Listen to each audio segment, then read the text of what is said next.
training is we brought JWC out here, and these are, sorry if I butchered the titles, but like the field techs that are helping us dial in the fine screens and rag washer compactor.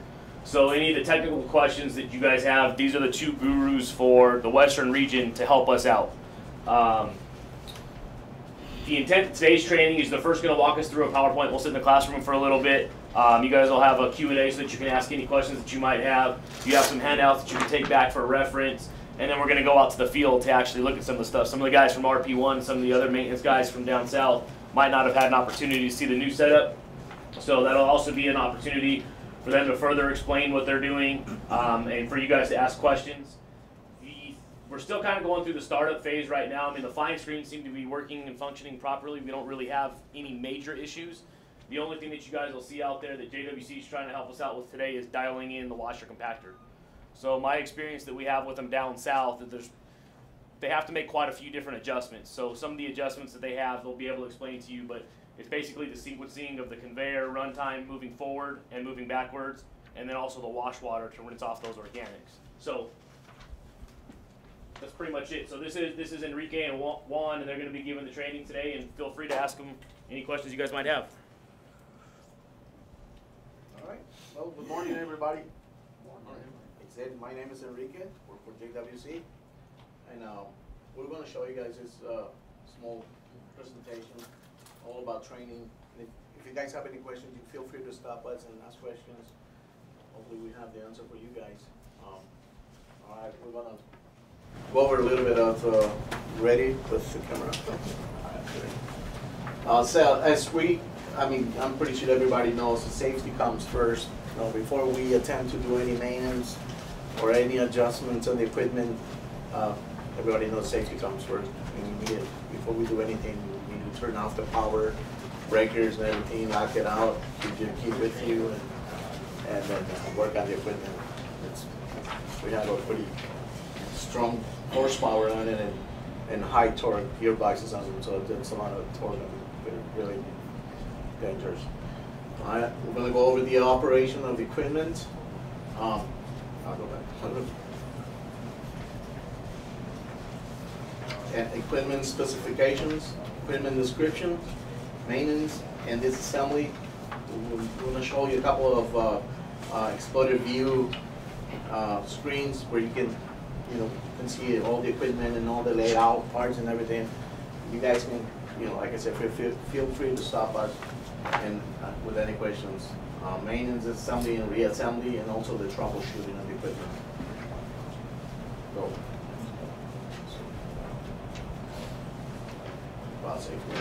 we have this screen right here. We have first, so you can see the helper. That's where the fine screens will be dumping all the screenings on the hopper, just number one. As you can notice right here that there's a sprayer.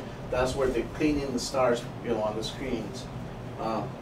Those sprays will be on as long as the equipment is on. When the equipment shuts off, the sprays will turn off. That's how it works. We're going to start from that point. That's where the washing process starts right there. While the screens are being dumped into the grinder, the sprays will be on the whole time, washing the screenings before they get dumped into the auger. As it says right here, number two, the shafts right. The grinder. There's two shaft grinder with a, I believe it's a 3 horsepower, 10 horsepower motor in it. 43 to 1 reducer. Like I said, once again, that's a lot of torque in there. So it will take whatever 2x4s, shoes, whatever goes through the grinder will be grinding into small pieces, and then it'll be dumped into the tank. The tank has, as it says right there, it has the sprayer also. It's another sprayer system inside the tank, and it's also it has a motion that it runs forward and reverse and stops.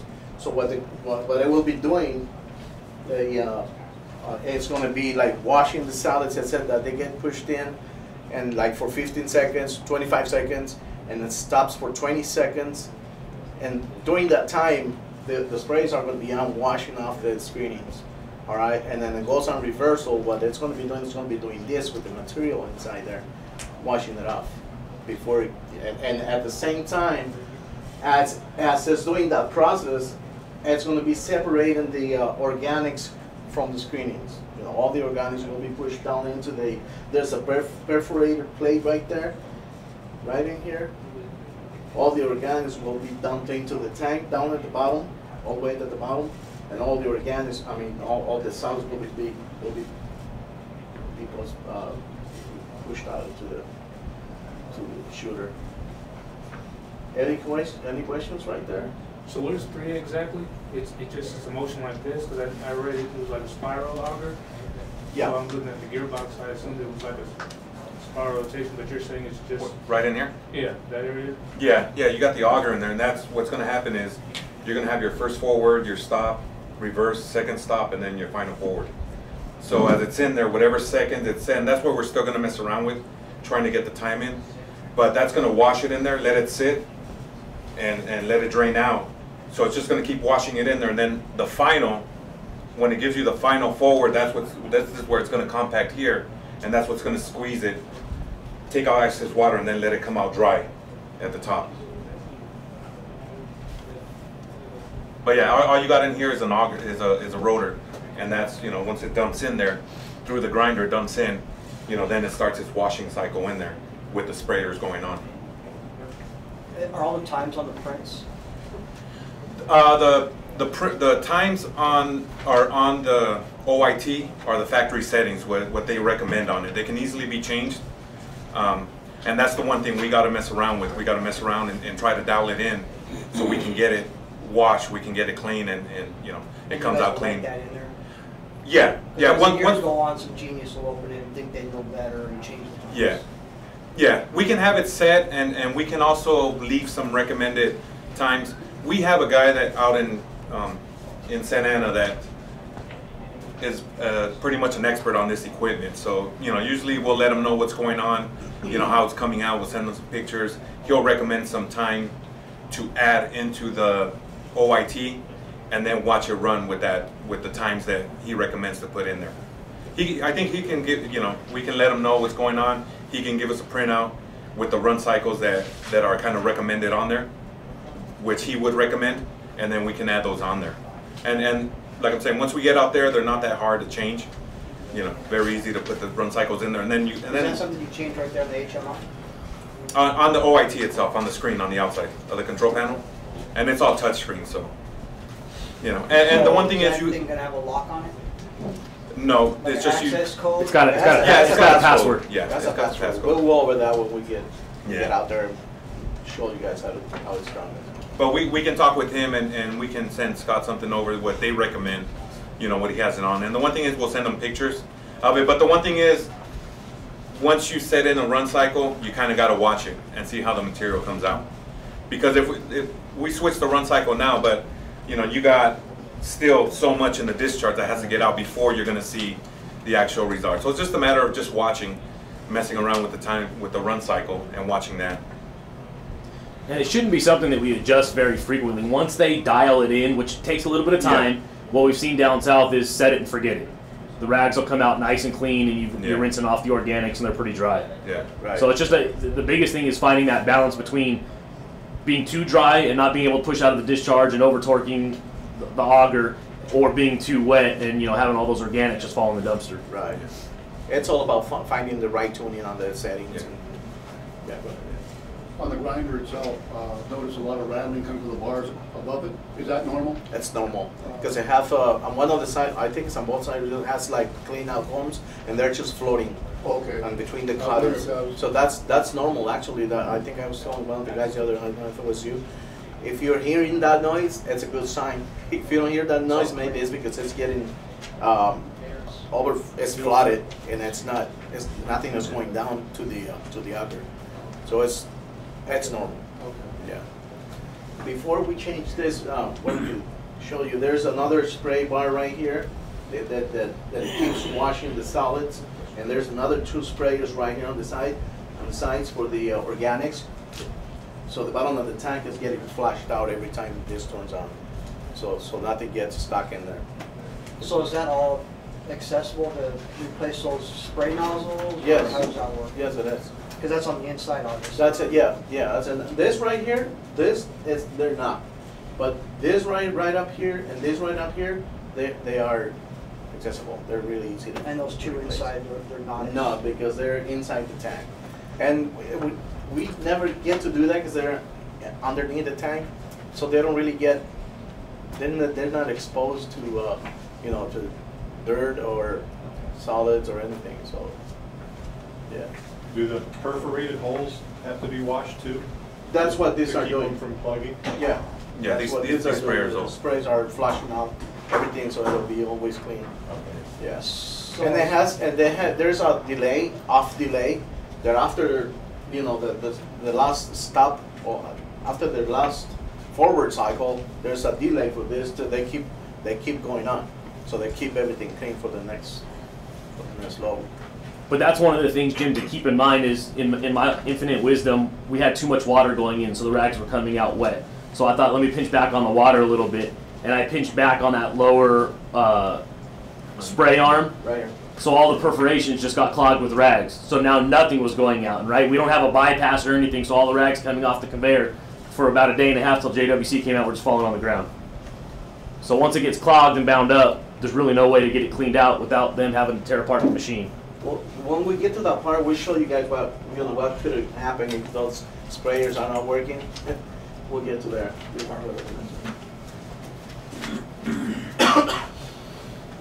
This is just another view of the whole thing. We got all the solenoid valves. We have a solenoid valve for the tank, a solenoid valve for the bottom of the tank, and another one for the hopper. So those solenoid valves, sometimes they get stuck closed and they don't spray water. We need to really keep an eye on those things. I don't know what kind of water we're using for the Reclaim. reclaim water. So if that's clean water, I wouldn't worry about it too much. But sometimes they get stuck. We just need to keep an eye on those. And I think you will get an alarm on the YT, right? Yeah. That the spray washer is not opening. You will get an alarm. Because if they won't open, what's going to happen right up here, it might get a little bit dirty because we're not getting any water to clean up the solids as they're going down. Same thing in the tank, and what could be worse if we don't get any water into the bottom of the tank, it's not going to be flashed out, and it might get clogged up. The whole thing might get clogged up, and that's when everything starts. Did you say there are flow alarms or no? Yeah. There are For the flow alarms. solenoid valves, yeah. Okay. If they So get if we stuck. lose one, we'll know. Yes. Yeah. Yeah, but it's also a good thing to check on those every so often.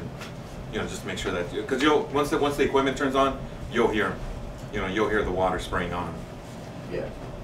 So we should have like a PM on it, like monthly or weekly or something? to check it We'll out? get to there. There's a part where it shows how Yeah. often we need it.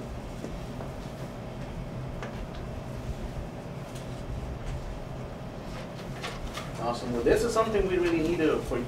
You guys need to really know what kind of equipment you have, just in case when it happens that you guys need to call the company for some information. You guys will need a new motor. You will need to have. This is a good information to have for you to, when it's time to order a new motor or have any problems with the motor, with the motors or gearboxes. This is good because everything is right here. If you guys, sometimes when you call the company will ask you for the sales order number so we can identify what you have. If you don't have that on hand, you can just give us, what's the model number? Oh, this is the model number, and we will have you guys in our system. And what's the horsepower motor that you need? If you don't have, you will not have the part number for the motors. So you can just say, we have a 10 horsepower motor, TEFC, explosion proof, it's a 460. And give us all that information right there, and we should be able to pull up your, all the information that we need to send you guys a replacement. Whether it's a motor, it's just a brush for the auger, or the whole tank for the auger, motor for the SWM, so forth. Yeah, but if you guys ever do, there's a sales order number on the grinder itself and the auger. There's a little plaque on there, and it'll give you a model number. And the main thing they're going to ask you is the sales order number, which would be like a 110369. It's on there. Yeah, they're on there. Or they're also on the control panel. on the side, you'll see like a white sticker, and it gives you the sales order number on there. That's the one thing they're always going to ask first. Yeah. If you guys ever do call and have any questions or problems with the equipment, they'll ask you for the sales order number. Yeah. And like he's saying, if not, you can go off this. You can let them know what you have on here. You're probably gonna go over this, but what's the life expectancy on the grinder teeth? We're talking, since this is operating like almost 24/7, we're talking maybe about 3 years, 2 to 3 years before you guys will need to put new cutters on the grinder. And then, you know, we have our exchange program where you guys can just order an exchange and just Pull out the whole thing. And instead of, you know, going through the whole grinder, disassembling, and I mean, it's up to you. If you guys have the manpower to do that, and you have your menu with you where it shows how it's done, yeah, or we have the exchange program, yeah, or you can always send, another option is sending the grinder back to the company for repair. Well, should be a longer time. But just another thing, remember, is anything stainless steel will chip those teeth. Bolts, Metal. nuts. Yeah. Yeah, and that'll chip. So I don't know exactly what comes through here as far as, but anything stainless steel, you know, dropping into the grinder itself will cause the cutters to chip. Yeah, yeah. So that's the one thing. So there's nothing to stop that from happening? Like No, because the screen's picking up what, the screen's picking up whatever that's it. and dumping it into the conveyor, and then that's dropping into the hopper itself, which drops right into the grinder. So it just depends. What usually when we do get it is a lot when they do the septic trucks, you know, they pick up, you know, the portable toys, so they picking up whatever. When they go dump, that's usually when you're getting a lot of either bolts or you know, nuts, stainless steel, and that's usually what causes the damage. We you know. haven't seen those. Here, like I'm saying, you shouldn't see none of that, but like I'm saying, you never know. You know, but that will cause, and once they start chipping away and breaking, you know, then it's a matter of just replacing. Either like I'm saying, like he was saying, you can replace some, you know, doing it manually, or you know, just kind of keep using it if the other ones are still sharp. But there will be a time to come in replacing those. The grinder and the auger are in the program. There's a program that if whatever jams the grinder or the auger, it will reverse by itself, and it will do it like 3 times. Whatever it's in there, if it doesn't, it'll, you know, go forward and reverse. If it doesn't take it in 3 times, it's going to go on motor overload. And if, you know, when you get that alarm, you might want to take a look and see what's in there. And if it's something big that is not taking it, then you might want to clear it out. Sometimes we get like 2x4s, 4x4s, and then sometimes the grinder doesn't take it on the first, you know, on the first try, and then it will kick it back on reverse, and then we'll try it again. If it doesn't take it on the 3rd time, then that's going to default on more overload. Same thing with the auger.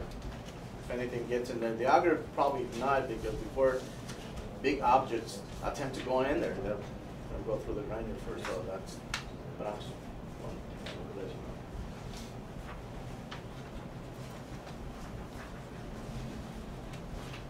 Duty conditions. Oh, that's for the other. Okay, this right here, equipment operation inspection.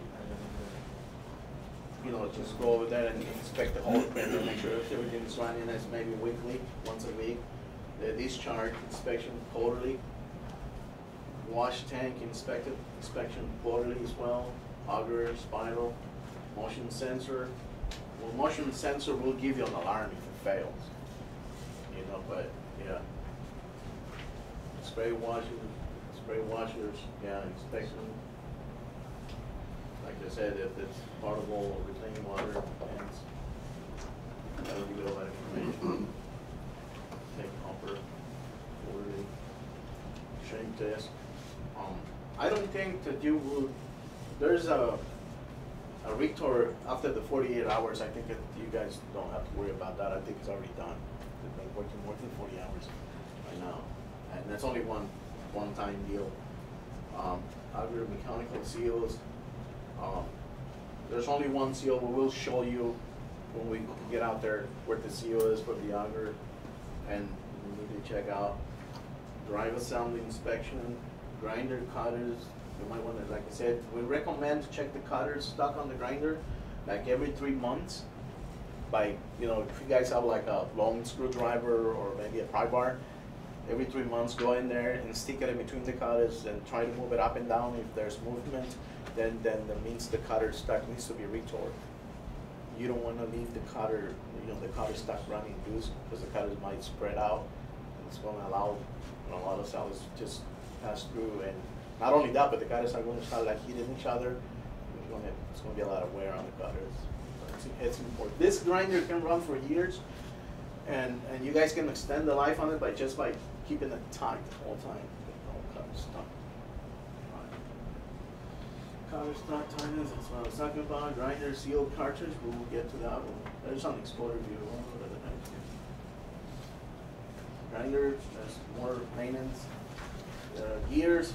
The grinder inspection every 3 months. Grease inspection. 2 years. Grease replacing 5 years. Fasteners. Just, you know, we need to check all the bolts and nuts on the grinder as well, and on the auger. Make sure everything is nice and tight, and check out for any leaking. Leakings. I have a broken gasket that is leaking a lot of water, and it's no good. Grinder, gearbox, same thing. 3 months, replace lubricants. There's another side where it shows what kind of lubricants you will need right there. O-rings. Well, most of the O-rings are internal. That will be only if you guys have to take the whole equipment apart and you guys want to rebuild it yourselves, then you will need this information. What kind of grease you will need to lubricate O-rings, and it's right here. Same for the grinders. If you need to, going to do your maintenance on the gears, then this is the grease you will need. Any high temp grease, not only JT6, but there's other kinds of high temp grease that you can use. Auger gearbox, you will need to, if you need to change, replace the oil on the auger gearboxes. This is the oil that we recommend. I know there's other comparable options, but it's got to be rated with whatever grade it's right there. General purposes, WD-40 for lubricants.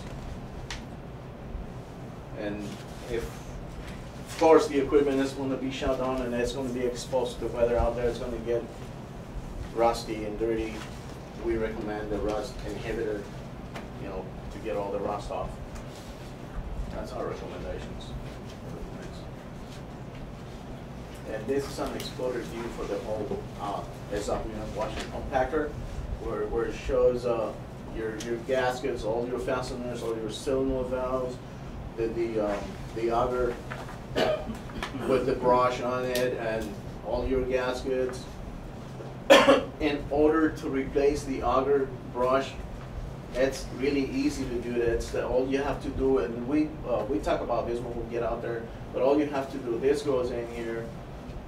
All you have to do is remove all these bolts around this disc right here, and by removing all these bolts and the motor, everything will slide out, and will give it the access to replace the brush. It's so easy. All there is in there is just set screws holding the brush into the groove of the auger, and it's really easy to do.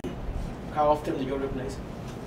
And that's another thing we recommend, to check the brush like maybe once a year or twice a year. Make sure the bristles are still there. You don't want to let this run without any bristles, because if it's going to start running metal to metal, it's going to wear out your bottom perforated part of the tank. And that's one piece tank, so the tank, I don't know, it's probably like $10,000 versus $500 just for the brush. Did we get spares of those, or we got to order those? Yes. Yeah, I believe they have a spare brush. But yeah, you guys can order those. We keep that's a stock item. We keep it in our stock. And like I said, once again, if you guys have the manpower to do that, that's so easy. We want to go over that when we get out there. Or you can also call the company and have one of our field service techs to come over here and do the brush replacement. Same with the motor. We can replace. You guys can replace the motor. It's only 4 bolts holding it on to the gearbox. The gearbox also can be replaced whenever it's needed. But these are really good gearboxes. Really, unless you guys never inspect it, and if it runs out of oil, and it's going to be running dry, so the gears are going to be busted inside. So it's only 2 gears inside the gearbox. Any questions on this?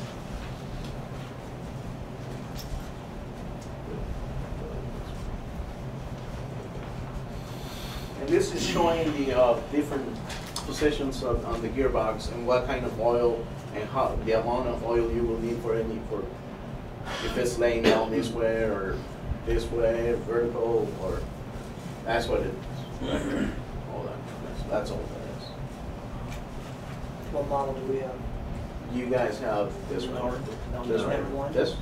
This K90. You have this on your screen, on back screens, and you have this on your SWM. You will notice when you get out there. This is another. What I was telling you, I wanted to. When you have, once again, you don't have to worry about this. It's already done. It's already the 48-hour run time is already done.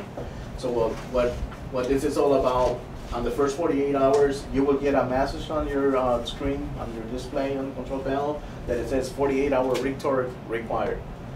And the alarm will be over. It's going to be there until you guys do the retorque and reset it, but it's already done. And the way we do this, we have to retorque all this pattern right here, and we have to do it clockwise or counterclockwise, but not on the start pattern. Or whenever this needs to be removed or replaced, that's the way you will need to retorque those bolts.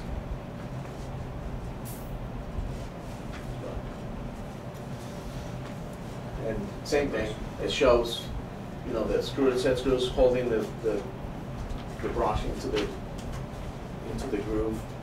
Are those brushes like short pieces, or is it one long piece? It's all one piece. It's one long coil, piece. yeah, type of thing. Yeah, you start right here at the end of the auger, and you just kind of go rolling. There's a track that goes in. Yeah, there's a groove in track in it. Yeah, and at the end you will maybe end up with another extra piece. You'll just need to cut it, flush right there, and pinch it right here, so the bristles won't come out. And then after that, you just put your set screws. We recommend to use a little Loctite on the set screws. Yeah, with the brush, you'll get new set screws and everything. Yeah, get the whole kit. It's a grinder right there, exploder fuse. In order to replace, if you ever need to replace your cutters yourselves, you will need to remove the bottom housing. By removing the bottom cover, you will get access to the bottom nuts right here. And once you remove the bottom nuts, the whole housing, right here is showing the seals, but the seals will be inside the housing, pressed into the housing already. You don't have to. By removing the whole bottom end housing assembly, you will get access to the cutters, and then just remove the. If it's only like, sometimes customers only want to replace like the bottom portion of the cutters, and it's only like 10 cutters. Guys want to replace the whole cutter stock, just take them one by one, and then stuck them the same way, just one by one. Each cutter has like a dot on it that it guides you how you need to put it into the shaft. Goes on the helical position. Those 2 units on the sides, those are the ones that... These are the ones that are making all the noise, yeah, Yeah. because they're just floating, and each one of these is in between the cutter and the spacer, and the reason for that is to keep everything clean. What they're doing is, we call them clean out combs. It's keeping the whole cutter stock clean by floating in there. Those ever have to be replaced or anything, or those? No, not really. No, they don't really. All they do is just, Okay. yeah. All right, these are your side reels.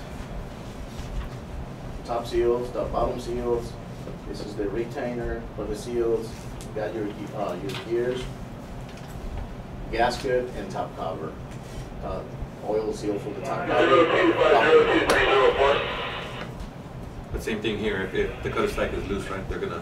Yeah, the Tighten it cut, right there. right. The cutter stackers look like I was saying. This is your bottom torque nuts, and then the manual says, you know, the foot pounds. You will need to retorque that. I think it's 120 foot pounds. Okay. Yeah, that's if you get play in between the, you know, when you're checking it. Yeah. So it would just be removing this cover, and then you'll get access to retighten the torque nuts there.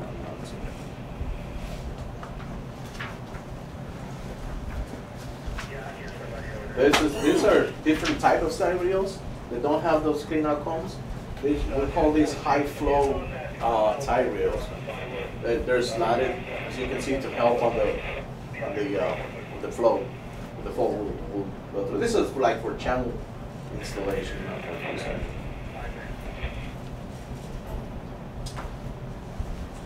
It's just what I was talking about, the dot on each cutter. If you ever need to do that, restocking the cutters. This will show you how it's done. Next one will go right here. Next one will go right here. And work yourself that way. All the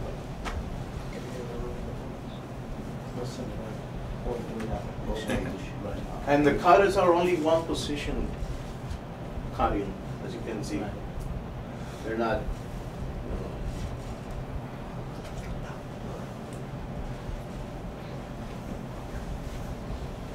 Same thing, just showing the gears, top cover, all rings.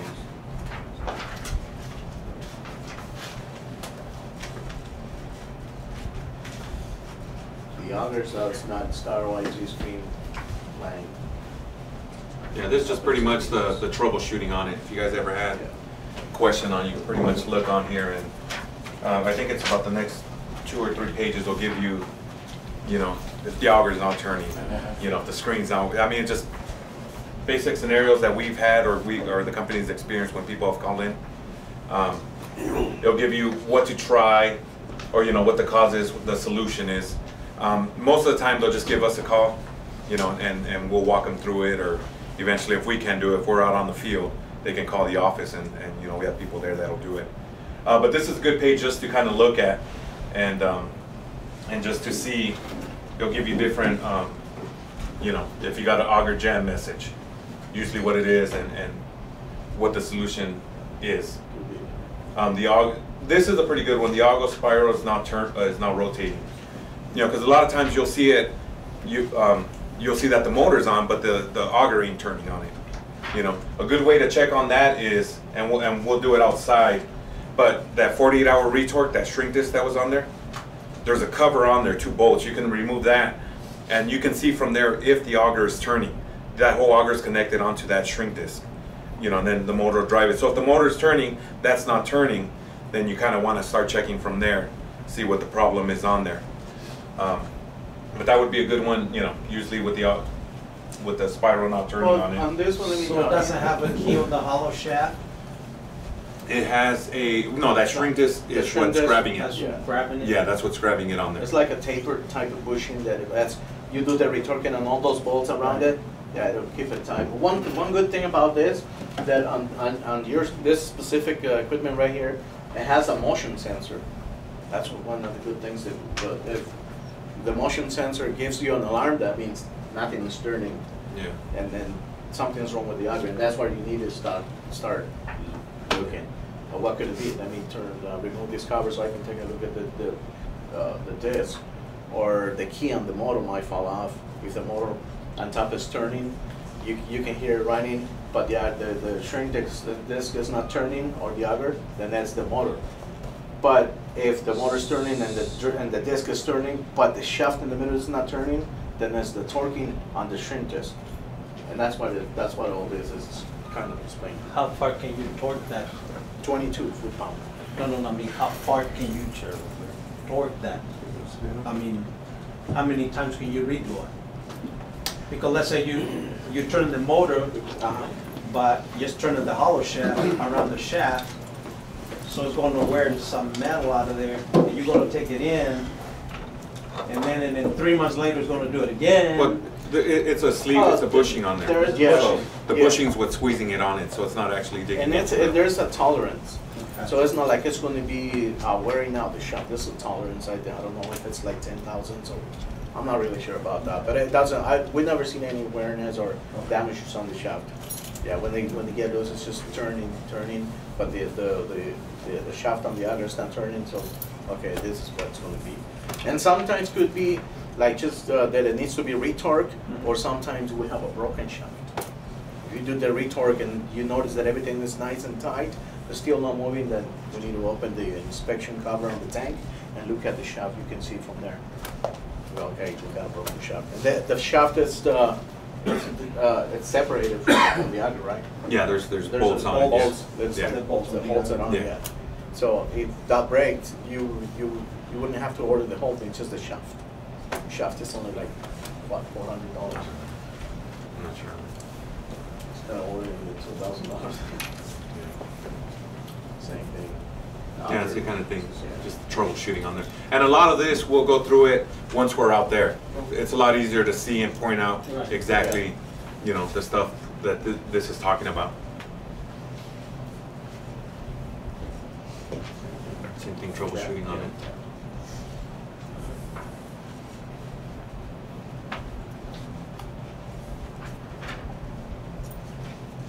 No questions? On your grinder again, on the cartridge seal, does it include the bearings in there or are there bushings? What holds that shaft center? It would include the bushing. Everything is The like bushings? one whole piece assembly. Okay. Yeah. Bearings, bushings, internal O-rings, and rotating races. It's all You internal order the into cartridge one and that part. changes it It's out? all one cartridge. Yeah. Okay. Yeah. And like a big.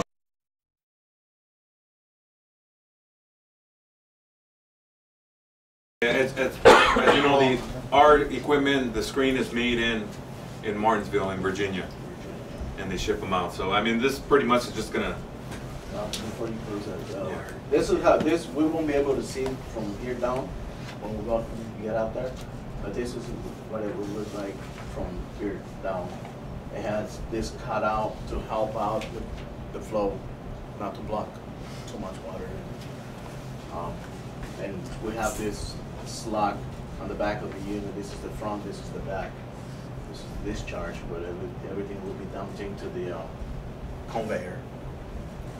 You know, on the screen,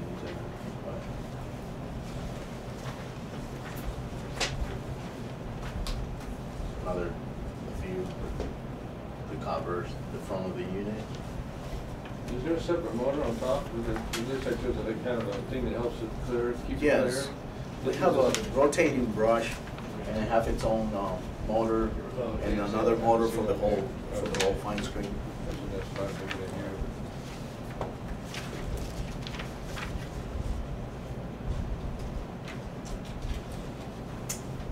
And in our control panel, we have this select switch that we can run it an automatic or manual, or we'll call it remote.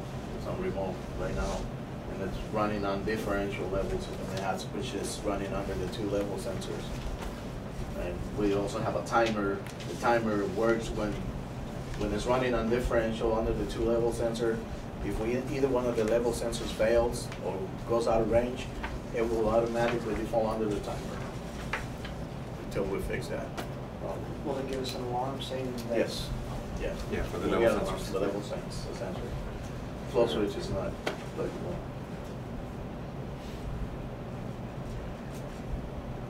This is a view of the display, but it's the one out there is quite different than this. We'll show it to you guys when we get out there. But the screen allow you to identify any alarms or any failing. Or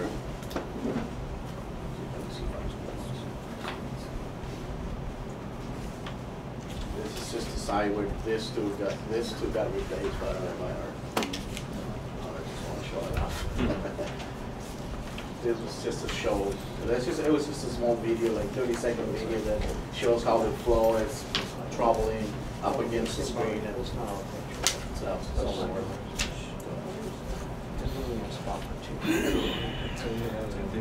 Yeah, go ahead. Anybody else?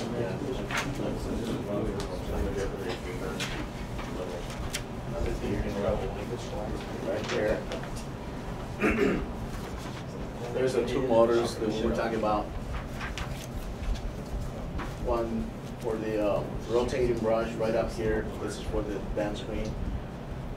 All your access covers, the slide plate Do cut they have out. an adjustment on it all, on that brush, that as it wears, if you move it in at all or anything, or is it just, you just? Yeah, it's adjustable. Yeah, if it wears out, that's another part of the inspection process. You know, once a year, we open it up in the back and take a look at the bristles on the brush, the rotating brushes. They're pretty short, and you need to adjust it. And the brush has to be touching the panels in the back, so they don't keep cleaning them. It's not just what sit there, but you take the brush out, throw it away, but you can move it in and out. Yeah, you can How move much it in weight and do out. you have? I mean, how much adjustment do you have in there? So we get the full wear of the brush that way? So that's- Yeah, because you can adjust it up to, and like I'm saying, once we get out there, you'll be able to see, but you can keep adjusting it in and in. But you know, the rotating brush is only going to hit about maybe a quarter of the panel on the top as it's cleaning it. So it's not going to hit the whole panel. It's only going to hit maybe, I say, probably about a quarter of it on the top part. But yeah, you can adjust it. You can check. You can check the, with the inspection cover. You can check the inside, putting your hand, making sure your equipment's turned off. But between the brush and the panel, and you kind of just want to make sure that as you put your hand through there, it's going to be kind of hard because the bristles are going to be right up against the panel. How often does that normally get adjusted? It just depends. It's just like I'm saying. It's doing the inspection on it, because you'll be able to hear once the brush is hitting the panel, you'll be able to hear it. As it's going by, you'll be able to hear the. So you want to hear that? You want to hear that, yeah. You want to hear it. If you don't hear that means that needs to be adjusted in. Yeah. And then it'll get to a point, and then the brush comes in. Maybe they're probably about this wide, but they have locking ends on both ends, so they just connect. They're maybe about 8 or 9 pieces, and you just connect them. They lock in too. They got teeth on there, so they lock in. You put the next one, they lock in, and then you got 2 ends with set screws on it, to hold it tight. You got 2 set screws on each side, and then you push them in together, and then that'll hold the brush. So does the brush, is one of them on a keyway or something like that when they lock in? At the end, there's like bushings that locks everything. And same thing with the locking on there, yeah. Once again, your panels are made of UHMW. These are UHMW or stainless steel. UHMW. The panels on your screen. I think they're UHMW, right? Yeah, you got the UHMW. Yeah, they're perforated, and that's another. Yeah, once again, we're talking about the. It's important to have the sprayers on, because every time this will come out dirty, and when they come over here, they do the run on the top. The sprayer is like in between, inside, and they will be spraying out whatever is left on the panel that it didn't go on the hopper. So it's going by having the sprayer on, that's going to spray it out and keep it clean. It's important to keep it clean, because if you don't clean up the panels, you might get a high alarm problem because of the flow. We don't want that. Bottom sealing, we have a bottom brush at the bottom that it also helps with the what's it called? The solids not to get passed through. Is there flow alarms on those sprayers also? Yes, every sealing motor we have has an alarm. Fail. What diameter do we have? Sorry. What diameter? Diameter, I believe it's 1.5. Tubing. Is it 1.5? No, the perforations. Oh, the perforation. I think. Oh, it's 6 millimeter. 3/8 of an inch. 3/8 of an inch. Yes.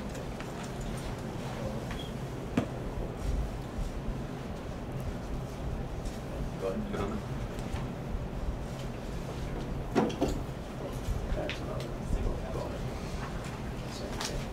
here, right here, all this tracking right here is made of UHMW hard plastic, and that is to protect the chain from wearing it, metal to metal will wear out the chain. So that's whenever the chain, if the chain ever gets loose, and if it has a lot of slack, it's going to start like rubbing up at the bottom of this, but it won't wear out. It's another recommendation we make to you guys, like every 6 months, check the slack on the chain, and then if it needs to be adjusted, then this is really important to keep an eye on this. We don't want to have, because another thing could happen if it has a lot of slack, it gets too loose. What's going to happen is going to be right here. It might get stuck. It's going to just, this is going to bunch up at the bottom, and it might get stuck. And if when that happens, again, the motor has a lot of torque and the gearbox, so it might break. So we don't want that to happen. So we highly recommend the tension on the chain every once a year. Can you run that in reverse?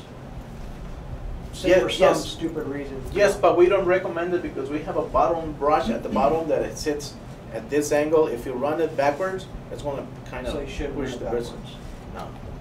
So my question is, since it's a new chain start now, it's probably going to get a lot of stretch on it first. I mean, do you still say you wait for the first, check it 6 months from starting out or something? Or, because usually new chains will stretch clear. Have you had that problem in the place? You check it more often right at first until it gets stretched? Yeah, you can check it. I mean, they recommend every 6 months, but like I'm saying, it can be 3 months. It's just a matter of, you know, how because you can't really see it down there very easily. Yeah, well, that's the one thing. Once we go down there, I mean, there's a way to do it, but yeah, you do gotta either shut off the flow, and then you actually gotta get down there to look at, because the chain in the back, I don't know if you remember seeing from the first one, there's a slack in the back. You know, it slacks down, and then you got HMW where it sits in there. Nice, yeah. You know, if you have it where it's hitting the UHMW and then setting in, you know, you wanna tighten it up. Yeah. Because you kind of just want it to ride in there and not actually bump that UHMW and then go in. Right.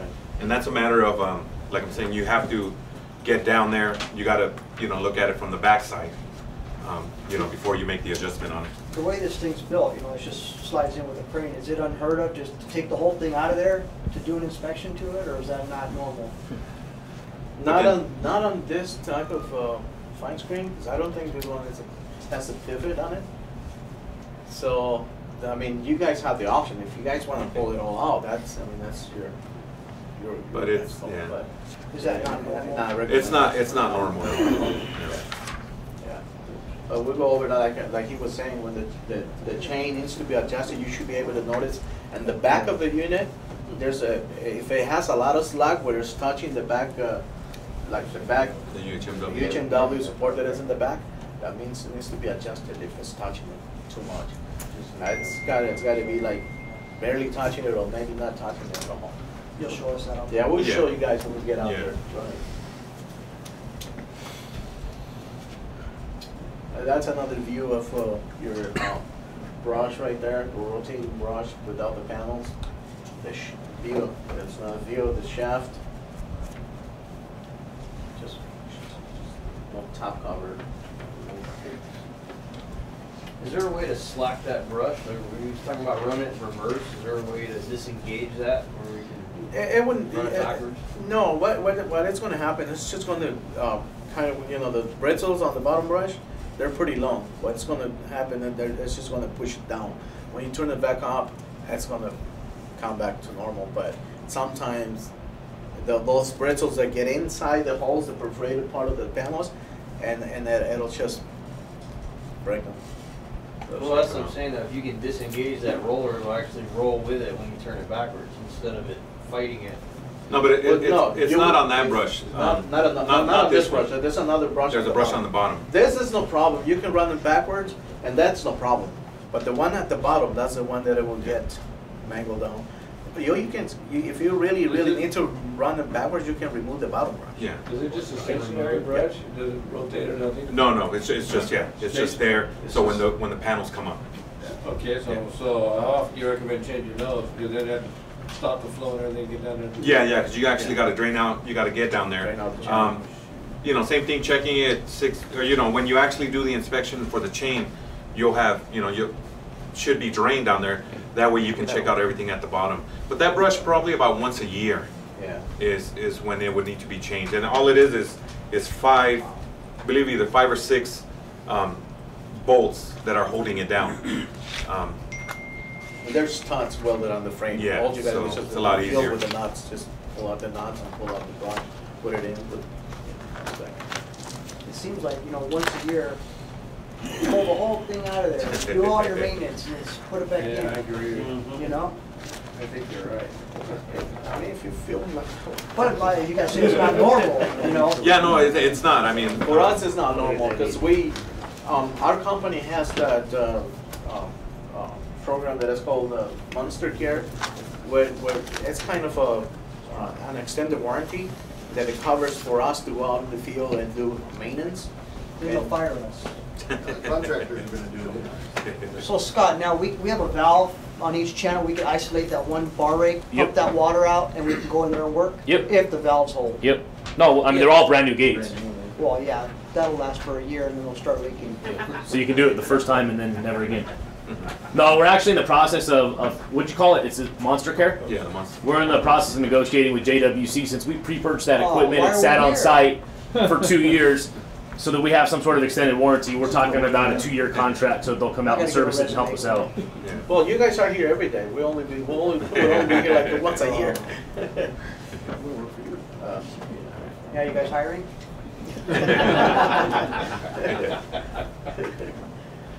That's another view of the chain, Yeah. chain links. The chain links, the bars on the chain links are, as it says right there, 3/16. The rollers are, what were they? 17/4. It's not all pure stainless steel, so you will, some people says, hey, how come this is getting, we'll see some rust on the rollers. Rollers are not a 3/16, they'll get a little bit of rust. But That's not rust, it's poop. I don't want to say that, but. And there's another view. This is really easy to replace if you ever need to replace this yourselves. It's only bolts in there, about 3 inches long. And this is the bottom plate at the very bottom of the. This is the tracking of the chain right there. The chain level. It's pretty rusty over here. These are stainless steel panels. How come we went with the plastic rather than the stainless? Cheaper. Somebody wanted to save some money there. Obviously, this would have lasted way How much? longer, right? Yes. Cheaper. Yeah, 'cause So these are- these plastic ones, will they eventually like break? Will we see cracks in them, or? they might. Way to go. Something really heavy they are. Way to They freaking go. That's another thing that when I was looking at the design, you know, sometimes we can get debris in here, big 4x4s, boulders, whatever, right? So now, if we get a boulder in there and that thing's just running and running and the boulder's just scraping against Yeah. it, that's possible, right? That Yeah. could be, yeah. Cause a little damage to the panel. So we need to inspect it every so often, make sure there's nothing rubbing. Just by running the whole thing, and then just keep an eye on the panels. So if you see one that you think that needs to be replaced. We sell just the UHMW, you know, part of it, not the whole frame, because the whole frame is stainless. But the perforated UHMW is just like a sheet that you just slide it out and put the other one in. It's so easy to replace. That's another benefit of using the UHMW versus this, because if this one gets damaged, you will have to replace the whole panel. It's pretty expensive. The other one, you can just replace just the piece of the UHMW, the frame will still use it. So is it actually bolted to the bottom when it's put in, down below? The what? The bottom brush? Yeah, no, the whole mechanism is all. This right here. Yeah. Is this actually off the ground? This is the bottom, yeah, this is That's bolted up the anchored ground down right right here. there. So it's hard to Yeah. pull, so if we gotta go down there to pull, do that before the pull out it? or- Yeah. You can't pull it out. Yeah. No, would you guys, if you need to, I mean, you need to shut off the No, water, we and just go go- down and unbolt it. It won't come What up. happens when those bolts corrode so bad and they break off? Is that thing gonna start flopping around in the hole? Stainless steel, so Honestly, they just put those bolts in there just for, you know, because they need to be there, but this, the way of this machine will keep it steady in there. As you can see the bottom brush right there, the way it is, that's what we're talking about. If you run this backwards, the perforated part of this, they're going to attempt to get in there. Yeah. That's why we don't recommend. But if you have to, let's say you can remove those Remove bolts. those bolts from here, take up the bottom brush, and just make it safe. Yeah, and then you can run it backwards. Somebody needs to go swimming. Sometimes you have to reverse things, you know. Yeah, I'm showing. Sometimes so it gets jammed up, it happens. Yeah. Yeah, yeah. That's just a cover. Yeah. Call Monster Care for this jam.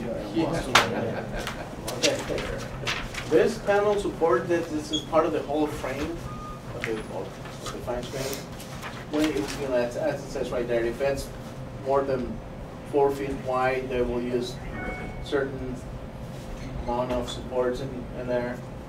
Yours is pretty big, so I'm pretty sure it has this 6 feet wide. Yeah. Two center supports. 2 center supports. It has 2 on each section, so it's really good supported.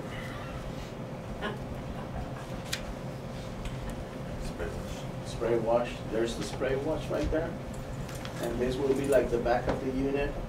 So, like I said, when the panel comes over, and the sprayer is helping to clean the panel, but also to dump everything into the hopper, and that ought to go on the conveyor.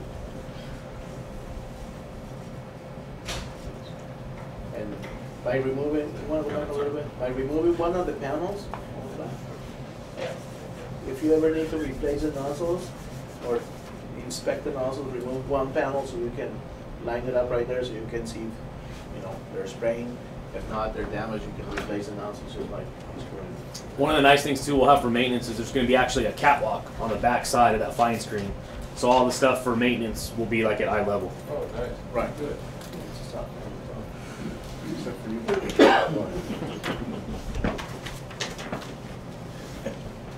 High level for some.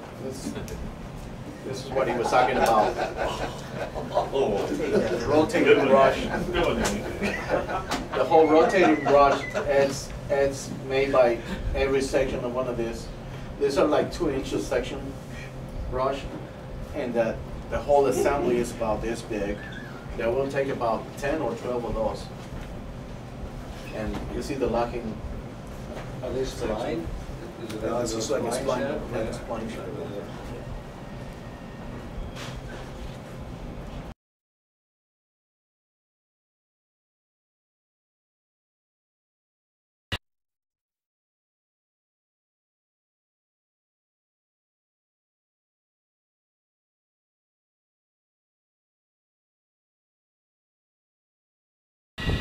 Alright guys, as we continue with the O&M training presentation, as you can see this, as we explained it before, is running under a differential, which is we have a water level sensor on the upstream side and another one on the downstream side.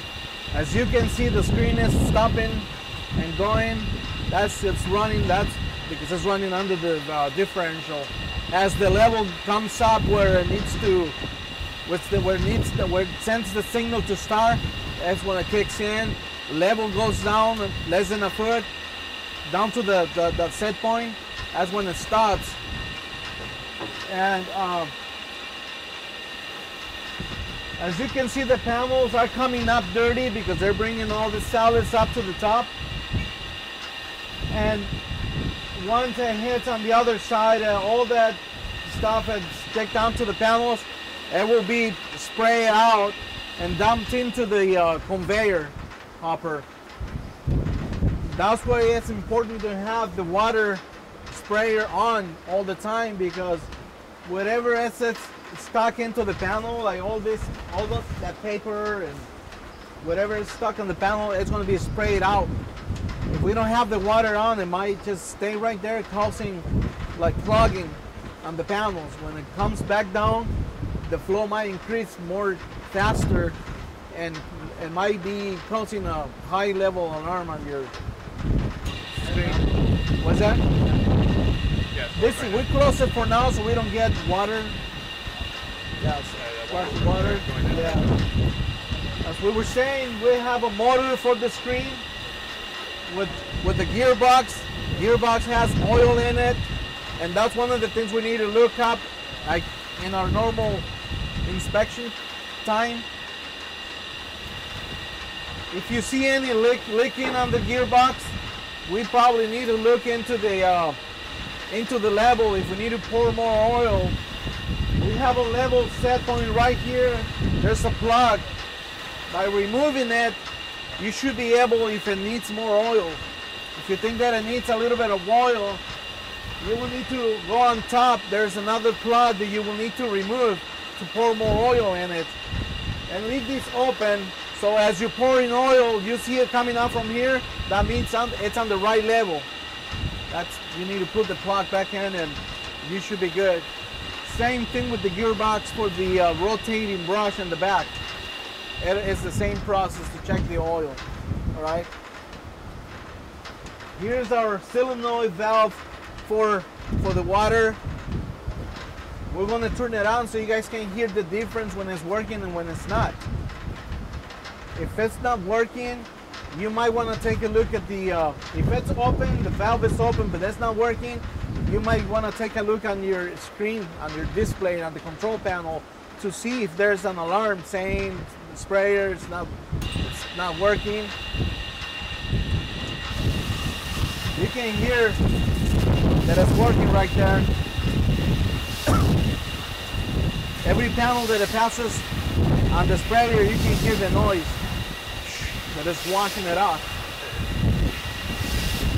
All right, I turn it off.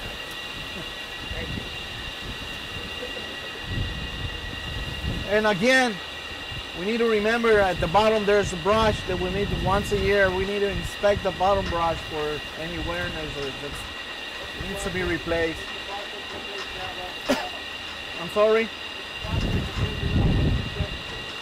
The process to replace one of the panels right here, or the UHMW, we have a access cover on each side of the screen. There's another cover on the other side. You will need to remove this so you can get access to the to the set screws on each panel. There's 2 on each side on the panel. By removing those 2 screws on each side, which would be a total of 4, you should be able to remove the panel. Once you remove the panel, this will slide out.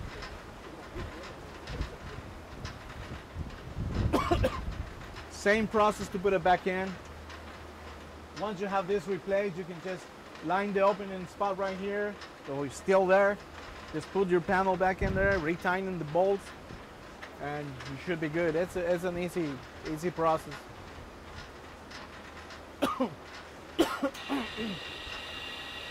Any questions? Good. Since both of them are the same, we're just going to go on over this one right here. And again, on the sides, we have the UHMW seals right here, and the chain on the back side of the seals. You can see the chain right there, chain on the other side. Every time we need to adjust the chain, we need to adjust it the same amount of adjusting on both sides. There's an adjusting screw right here and another one on the other side. As you look at your back, your lock on the chain on the back side of the channel, and if it's time to readjust the chain, you will need to, right on the very top of it, the torquing screw, there's a nut. There's 2 nuts, one at the bottom you will need to loose it out, and the top you will need to tighten it to adjust the chain up. And if you do like a turn or half turn or 2 turns on one side, you will need to do the same on the other side. So you have equal adjusting on both sides. You don't want to leave one lower than the other one. You might have problems breaking bolts or not working properly. You got to make sure whatever torque you do on one side, do exactly the same on the other side. All right.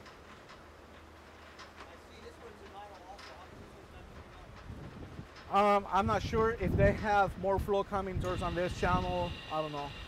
Or I don't know if this is only like a backup, using it as a backup. I'm not sure. That's maybe down to us. Really? And it's on? Yeah. Maybe because we don't have a lot of flow right now, but maybe sometimes like during lunchtime or in the mornings or nighttime when people get home and start taking showers, or in the morning when everybody uses the restrooms, that's when you get high flows. That's what I've seen them working, both of them, in the morning. Right now we kind of, the flow is not that high, not that much, though it's not turning this on. So each of these have differential pressure set, differential flow? Yes, yeah. That one has its own, this one has its own. Right, but they both are, since both of the channels are the same depth, so we put the same settings, start set point and stop set point, and the same differential start set point. Yeah, that's what I'm saying. I mean, the flow, I don't think the flow is really that high right now. That's.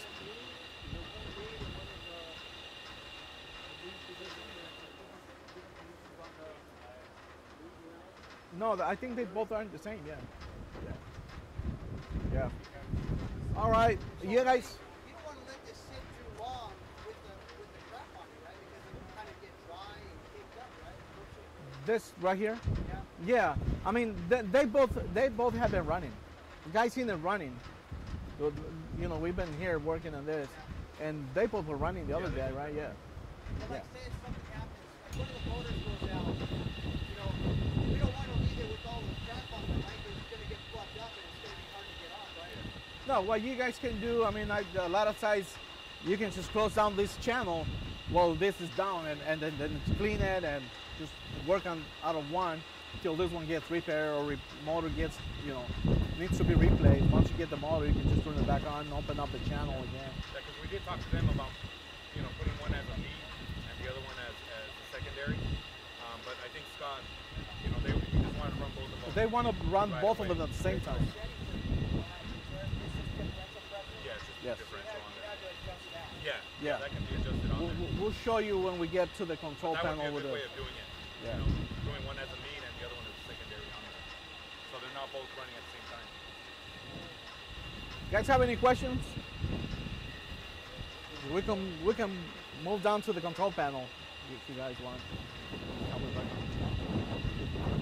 Put it back on. All right, we're gonna go move down to the control panel. Go over settings.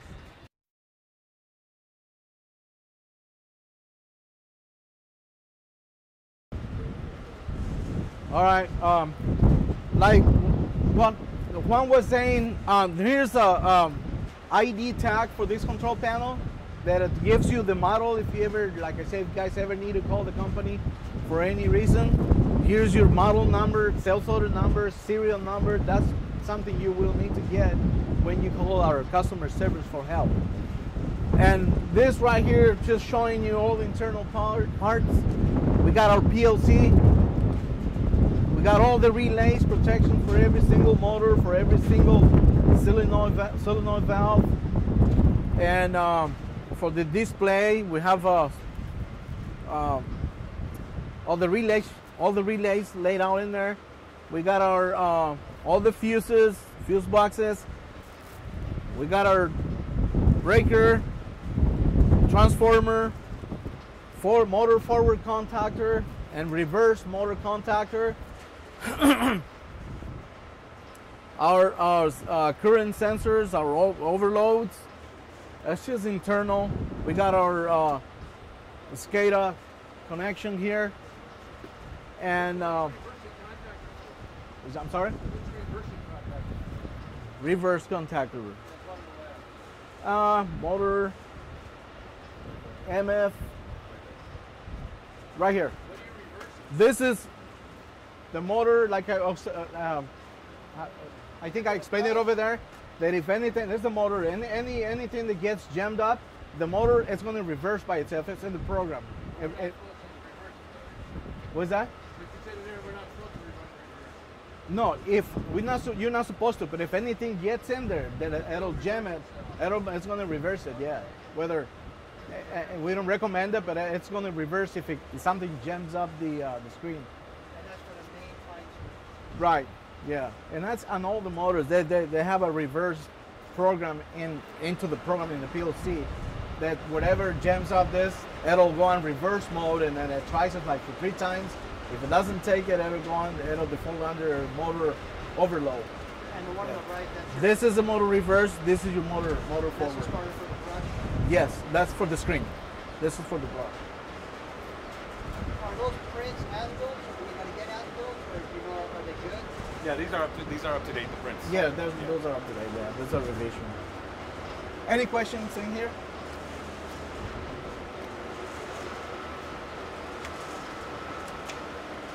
And we have all our control push buttons, selector switches, I should say. Any common fail alarm you get here, this will be on. And then you need to take a look at your screen to see what kind of alarm you're getting. Could be level sensor fail, could be motor screen fail, rotating brush motor fail. Is that pretty straightforward? Yes, yes. And of course we have the selector switches to run it on auto or on hand. If you ever need to run it on hand, bypass the differential, just turn it to the on hand position. Okay, this right here, this is a touch screen. I don't know if you guys want to get closer to see this. You guys okay right there? Okay. Okay, with this one here, to get into the program and look up your settings, or if you guys ever have to change any of the settings, you will need to come over here where it says setup, press in there, and that's going to ask you for a password. Your password is 4 nines, 9999, and this arrow right here, back arrow, it's enter. So you need to enter right there. That'll give you access. Right now, screen setup, you press enter to look up the settings into the screen setup, and you will get to see the screen differential start set point and stop set point. This is something that has already been done, and you might not want to really change any of this because what this is, we enter all the information that in order to calibrate the sensors downstream and upstream, we will need to measure from the bottom of the channel to the top of the sensor. You probably know that, and whatever measurement we get there, we have to come over here and enter it in there in order to tell the PLC, this is what you need to do, this is what you need to read. If we don't put the right measurement in there, this is not going to work as it's supposed to. All right, so we need to calibrate the sensor wherever. Let's say we got 13 feet from the bottom of the channel to the top of the sensor, and we have to enter that information into the display of the sensor. There's a little dialing thing where you punch numbers in there, and that's what we did. Same information we have to put in here so the PLC can read whatever we put in there here and send the signal to the program. Okay, we put to start the start set point 5 feet, 5 or 6 feet. The high level is 9 feet. The start differential is 1.5. 1.5. We set it up to start this equipment when the flow it's up to 1.5 feet. So that information has been entered into the actual level sensor in there, and same in here. Like I said, this needs to read whatever it's in there. It has to read equal. If something is wrong and one little number is not right in there, we put different number here. That's going to mess up the whole thing. All right.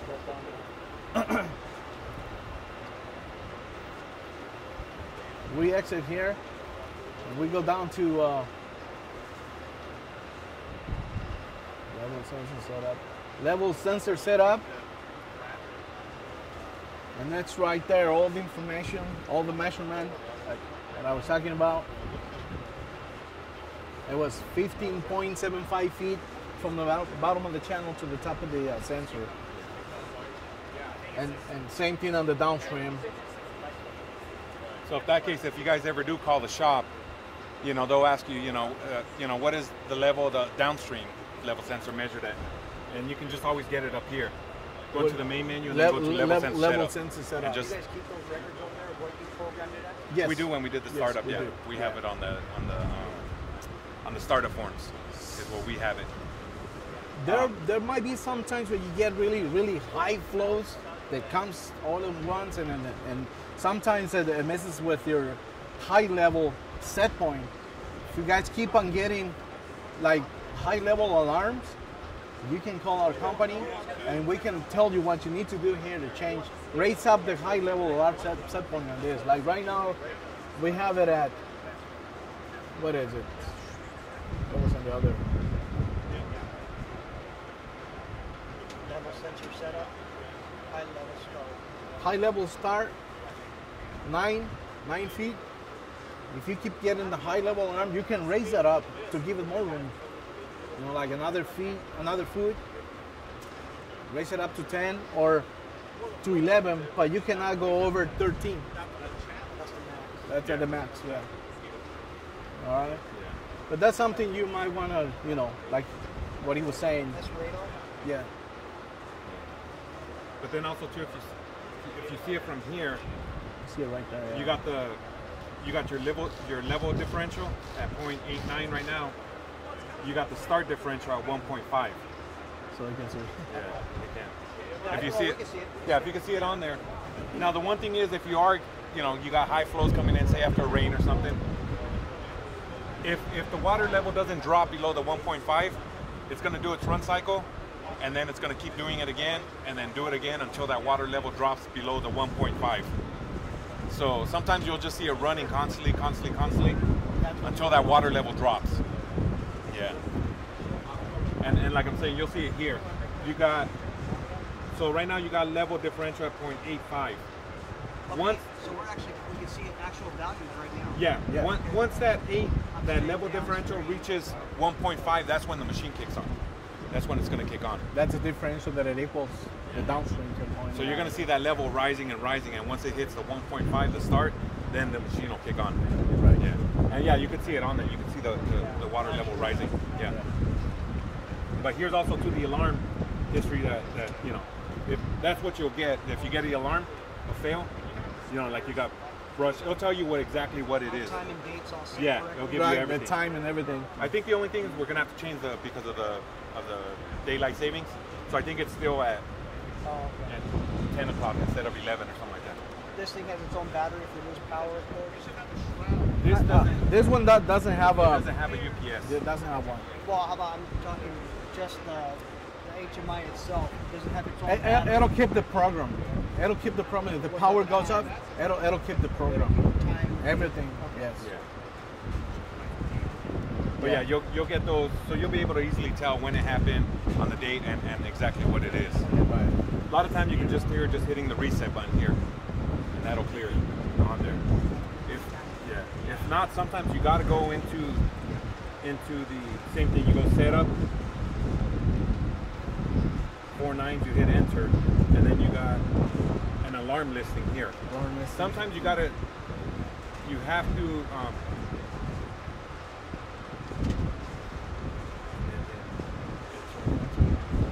And then in here it would give you the active alarms.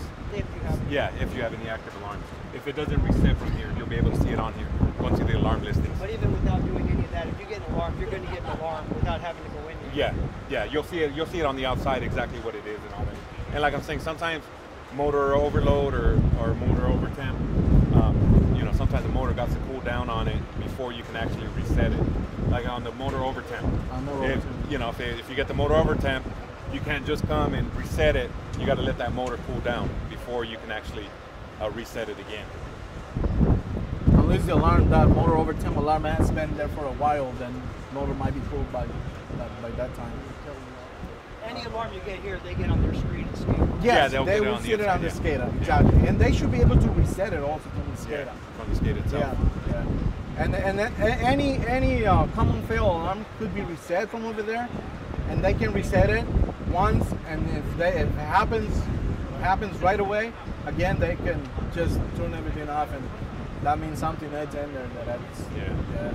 But when you get like a screen jammed, or that's where you kind of want to physically come and look at.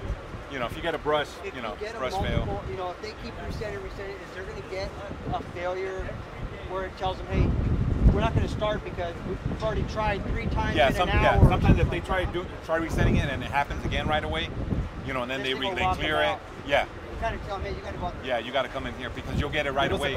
If the screen's jammed, the motor's going to try to go, and it's going to give you an alarm right away because it's not going to be moving it. It's not going to be moving the whole screen, the panels, and everything. So if you keep getting the same alarm over and over, then just give us a call and tell us, we keep on getting this alarm, and then we can walk you through what you need to do here. If it's something that can be fixed over the phone, we will walk you through.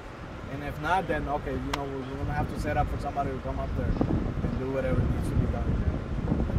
Yeah. And a lot of times, if we're here locally, it's a quick drive for us here. But a lot of time we're out traveling, so as of right now, what's our warranty?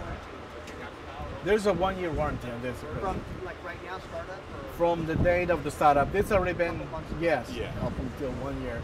But they were talking about getting like the extended warranty program.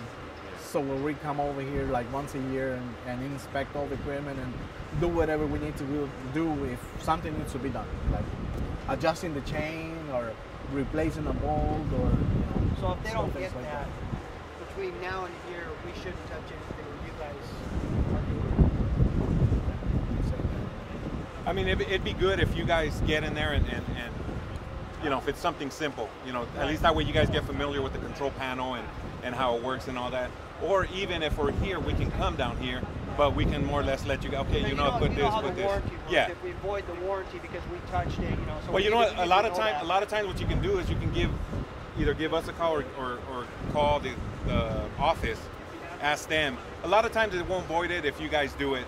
We've had customers where they call, hey, if I do this, it's going to void the warranty. We'll talk to our boss. It doesn't void it. Just by calling us, you will get in our permission of the company's permission. So if something does happen, then go ahead and do it. Then hey, we told you guys to do it, so we got to come in and literally fix it or whatever happens. But all right. Any questions on this? We can move down to the compactor.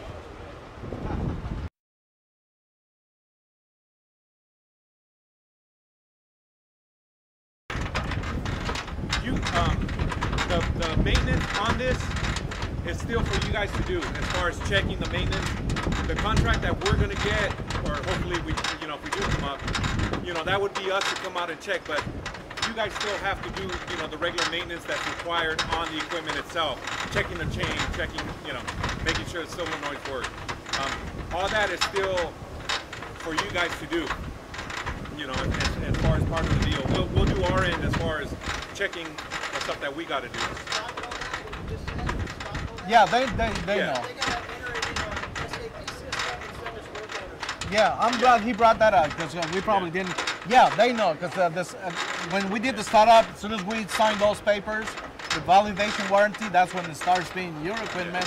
And like what he was saying, it's your guys. Yeah, you guys still got to do the regular maintenance on it, but like I'm saying, if a motor, burns out, of course, we would cover it under warranty. A solenoid valve is not working, we would cover that under warranty.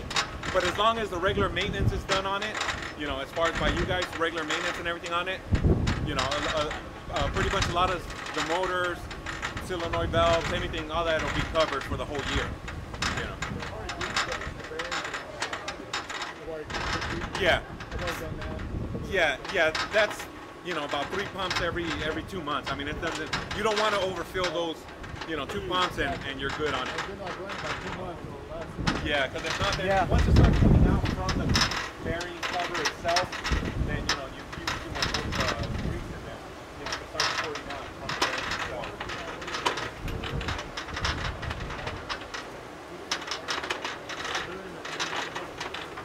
Yeah, that's the one we're in the process of that's the one we're gonna replace. That's gonna be replaced, yeah. Yeah, we're gonna replace that whole bearing on there. So. Yeah, that lock came off on it. You want some flip?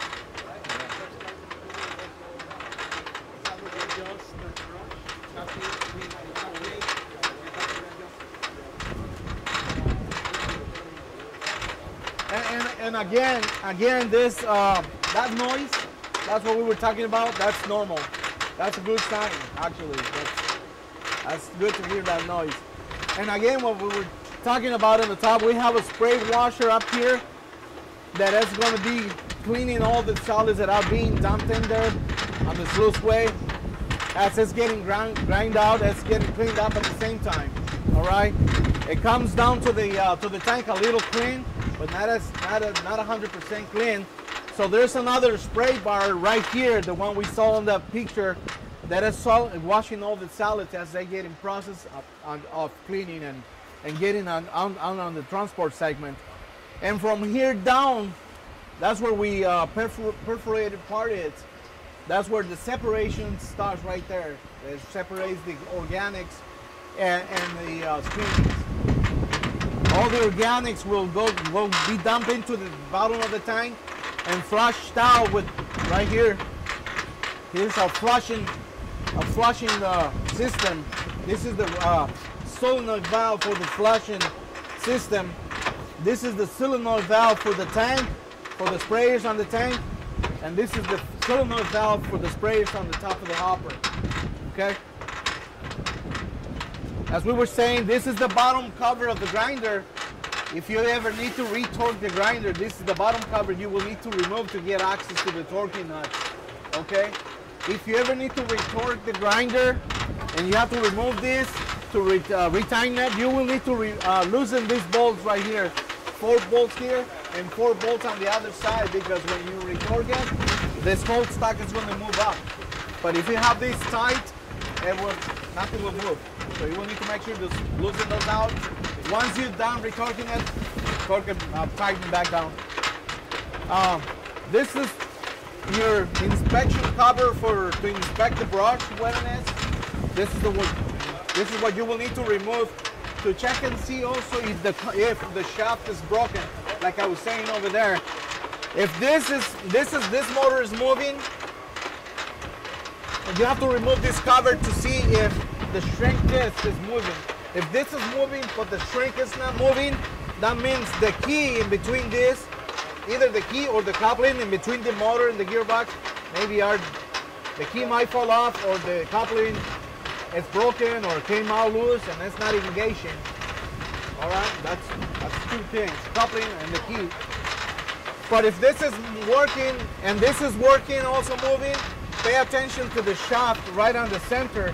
If the shaft is not moving, that means it's loose. But if you attempt to retighten those bolts on the shrink disc and it's still not moving, that means you have a broken shaft. And just to make sure it's broken, remove this and run it. If it's not turning, then it's a broken shaft. All right. You can also remove this to look at that side of the brush, and the other side of the brush. You can remove this one right here, so you can see both sides of the brush. See if it's still there, if it's still good to reuse, if it needs to be replaced.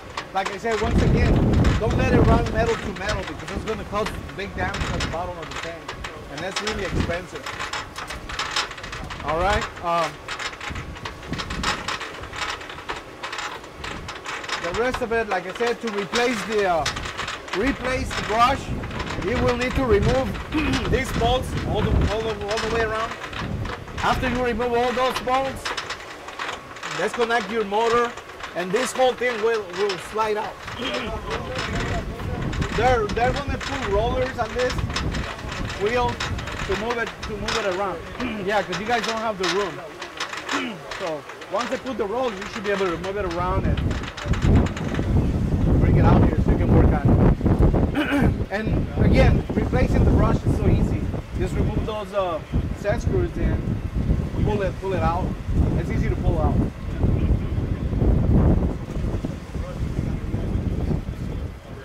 No. The mechanical seal, it's inside here. If you see a lot of leaking coming out of there, a lot of water coming out of there, that means that your seal is bad. Yeah, underneath there, yeah, you will see a lot of water coming in, and that means your seal is down. Yeah, it's broken. Yeah, and it's hard to replace the seal. Yeah, you will have to remove the gearbox, and then to get to the seal. You probably know about that.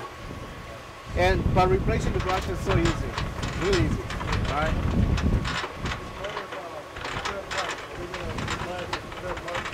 Yeah, you guys have, I looked up the order when we did the startup, and you guys have a spare brush and some gaskets, and I think you guys have a spare seal or a couple seals for the grinder.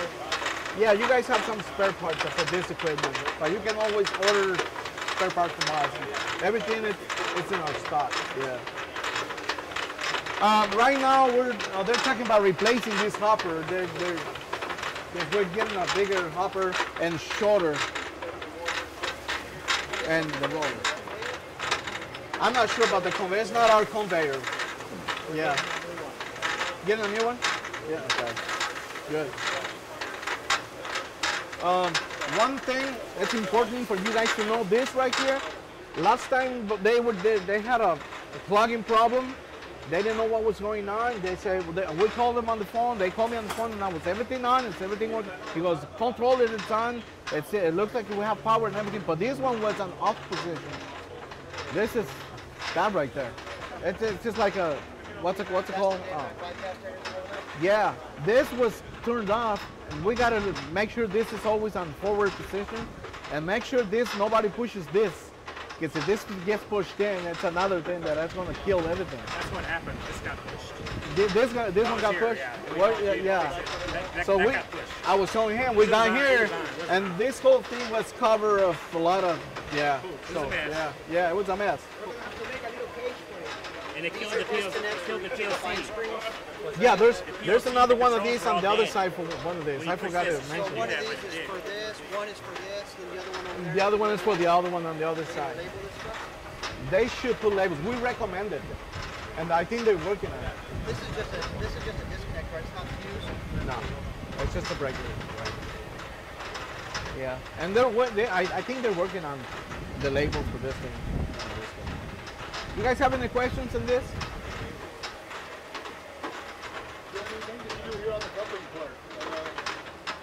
Nothing on there, right? Nothing on this. This is just a transport segment to shoot everything out. This right here is the compactor elbow right there, where everything gets compacted in. And at the same time, it's getting compacted, it's squishing out all the water. The water goes back down and just goes back down into the channel. Headworks. What fitting? This fitting right here? Yeah. It's a grease fitting. Okay, grease fitting. I don't know if Yeah, it's a grease fitting. We don't, how many raise those things up, right? You guys can hear. Should that be drained out once in a while? Because I know these. No, there's another one on the other side that it has a drainer pipe in it. So the water is coming out on the other side. And it's going back down to the headworks, I think. Yeah, it comes up from the headworks. All right, let's go on the screen, the control panel, 5 minutes, and we're done.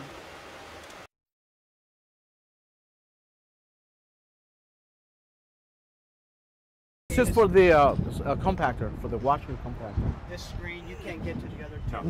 No. It's just individually for, yeah.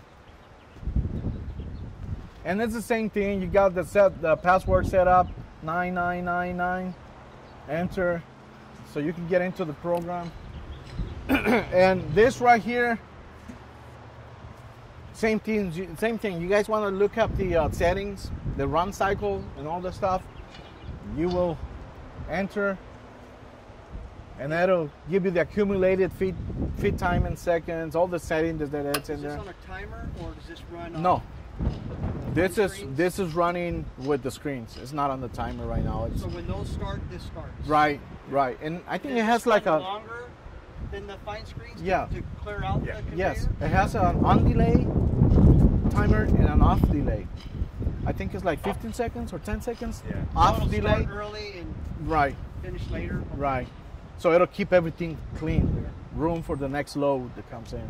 Yeah, that's how it works. And it has, like I said, it has its own run cycle for.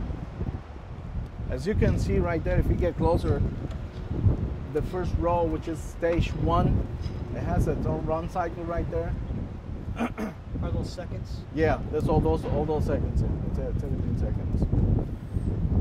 For any reason, like we did some changes this morning on this, it was running on stage number 2, and they were saying that the plug was coming out a little dirty. All the material was coming out dirty. So what we did, we put more water. By putting more water, what we did is extend the stop cycle. It was set at 10 seconds. It was only set in there for 10 seconds, and then we moved forward again. So what we did, we extended the stop cycle to 20 seconds to have it more time, to have the material set in there for 20 seconds, and at the same time it's getting washed off with the sprayers. That way, we'll get it a little bit cleaner when it comes out. We added more water. We extended the stop. So that's what we did. And if you guys can kind of get the idea how it works, that it's like right there is 25 seconds forward, and it stops for 20 seconds. All right. During that time, all the solids are getting washed off, and then goes on reversal. And during that time, it's also still getting washed off. And it stops for another 20 seconds, it's getting washed off, and then the final forward it's 120, and during that time what it's going to be doing is going to be pushing out, compressing, and at the same time dewatering. And like I said, all the water will come back to the tank, eventually goes down into the drainer, goes back down to the headworks. All right. Level sensor, what is this? So that's the motion sensor. This is the motion sensor. That's what senses the rotation. The auger turning. Yeah. And if it's not turning, then you'll get the alarm here. Right. You know, you'll get an auger motion sensor. Yeah. You will get an alarm here. Or any of the solenoid valves is not working, you will get an alarm here. The motor went down, you will get an alarm here. Or prints in here too? Huh? Yeah. You have prints in here. Yes. Or if the communication gets lost between the screen, the fine screen, and this, you will get another alarm that it says lost communication, something like that. But for everything, when network communication got lost. So we get an alarm for anything that happens. And like I said, they should be able to reset these alarms in SCADA, or they can come over here and manually reset it and get it going. If it doesn't work after we reset it, then it's something that we need to maybe troubleshoot, or you can call us up. And again, if you ever call the company, call me or Juan or anybody in the company, always get your sales order number so we can look up the drawing and be on the same page while we're troubleshooting the equipment. I'll get pictures of all that stuff. Yeah, and again, all this information, all this training, it's on your O&M manual. Everything that's in there. If for any reason you guys kind of forgot anything, it's in the O&M manual. It will be on the video too. All right. Yeah. And then on that too, if you look at it, you got 4 stages. The 4 stages of run cycle on there, and that's just depending on the how much the motor is being used. Like if you go 0 to 50% of the motor, you would go stage 1, and 51 and up to I think it's about 70, it hops over to stage 2. So it just depends on the motor, how much force, how much power is using it. We want to keep it between 1 and 2.